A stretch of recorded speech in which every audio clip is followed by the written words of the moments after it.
Subscribe to my channel and press the bell icon for latest updates. बिस्मिल्लाहिर्रहमानिर्रहीम कुल औज़ु बिरब्बिन नास। मैं पनाह चाहता हूँ, रसूल कहो कि मैं पनाह चाहता हूँ अल्लाह की जो रब्बुन नास है, मलिकिन नास इंसानों का बादशाह है, इलाहिन नास इंसानों का अल्लाह है। कुल औज़ु बिरब्बिन नास है, मलिकिन नास है, इलाहिन नास है। किस चीज़ से पनाह चाहता हूँ? मिन शर्रिल वसवास, वसवसे के शर से।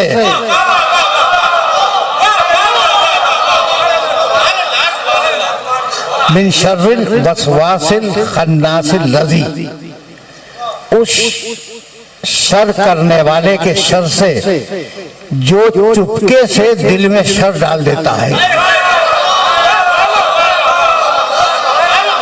मिन शर्रिल वसवासिल खन्नासिल लज़ी युवस्विसु फी सुदूरिन नास, और वो हर इंसान के सीने में वसवसा करता है।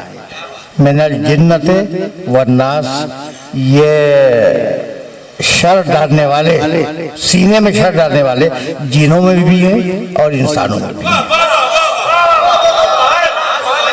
बात तर्जुमा तो वाज़ेह हो गया। अच्छा, अब मुझे इजाज़त दीजिए कि मैं अभी मंज़िल तमहीद में हूँ कि शर आया किसी और वसीले से। अच्छा, तो वो भी तो किसी और के वसीले से आया था, वो जिसने शर फैलाया। अच्छा, ऐसा है या नहीं? इब्लीस खुद तो पैदा नहीं हुआ, अल्लाह ने पैदा किया तो पैदा हुआ। लेकिन अजीब बात यह है कि कुरान मजीद ने कहा कान मिनल जिन, वो जिनों में से था।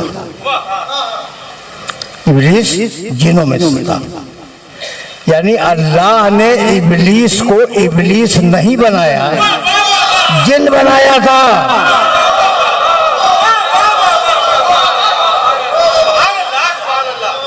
काना मिनल जिन फफसक़ अन अम्रि रब्बिही, वो जिन था और उसने अपने रब के हुक्म की नाफरमानी की, तो इसलिए अल्लाह ने उसे धुतकार दिया। ठीक है ना? तो इब्लीस कैसे गुमराह हुआ, ये सवाल है ना। अब एक आयत और सुनते जाओ। अल्लाहु अकबर, कहो अल्लाहु